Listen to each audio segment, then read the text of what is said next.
The real story behind the Titanic disaster, what really happened. Alright folks, grab your life vests because we're about to dive deep into one of the most infamous disasters in history.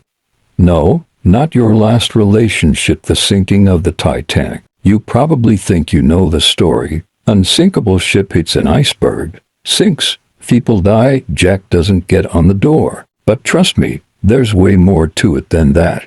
Lies, arrogance, greed, and a ridiculous amount of bad decisions. This was a disaster waiting to happen. The dream ship built on pride. It's the early 1900s, and the world is obsessed with bigger, faster, and fancier. Enter White Star Line, a shipping company that wants to flex on its competition.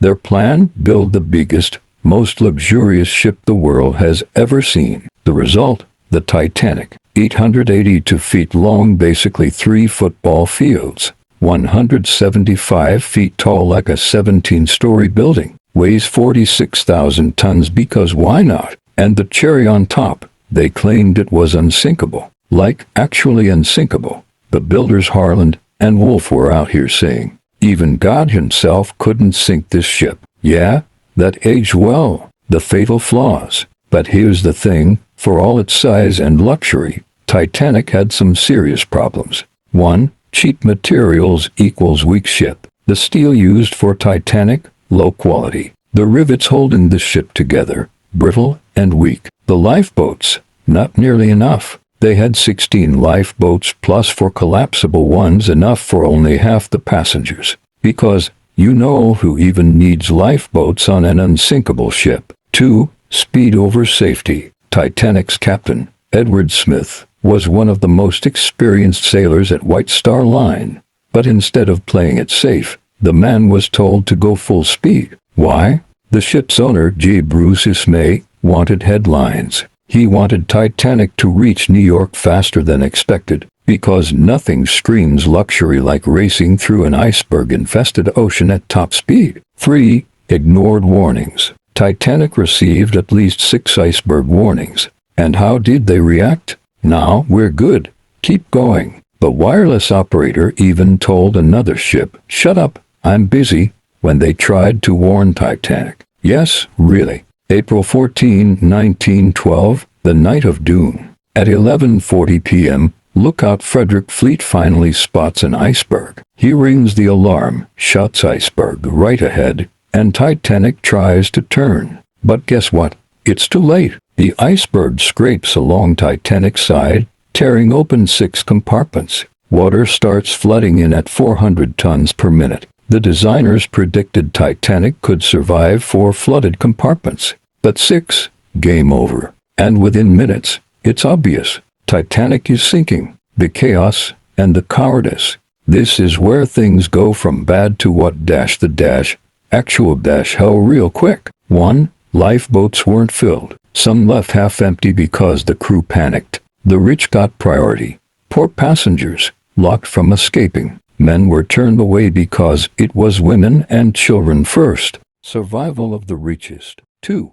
The musicians played till the end. Instead of saving themselves, the Titanic's band kept playing music to calm people down. Their last song, Nearer My God to Thee. Imagine sinking and hearing a sad violin solo. 3. Bruce Ismay, the ultimate coward. The ship's owner, yeah, he took a lifeboat and saved himself. Meanwhile, 1,500 plus people drowned. He spent the rest of his life ashamed and in hiding. The final moments. At 2:20 a.m., after 2 hours and 40 minutes, Titanic snaps in half and vanishes beneath the Atlantic. Out of 2,224 passengers, only 710 survived. The rest either drowned or froze to death in water as cold as a freezer. The aftermath and the cover-up. After Titanic sank, everyone blamed everyone else. White Star Line tried to avoid lawsuits. The British government defended Captain Smith even though he ignored warnings. The American Senate called out the greed and negligence. But here's the real kicker. Titanic's sister ship almost had the same fate. White Star Line had another ship, the Britannic. Same design, same weak steel, same arrogance. Britannic sank too. Because some people just don't learn. The conspiracy theories. Because no disaster is complete without wild theories. 1. Titanic wasn't Titanic. Some believe White Star Line switched Titanic with its damaged sister ship, the Olympic, to commit insurance fraud. Sounds crazy, but they did have suspiciously similar designs. 2. The curse of the mummy. Another legend says a cursed Egyptian mummy was on board and caused the disaster. Because, of course, blame ancient curses. 3.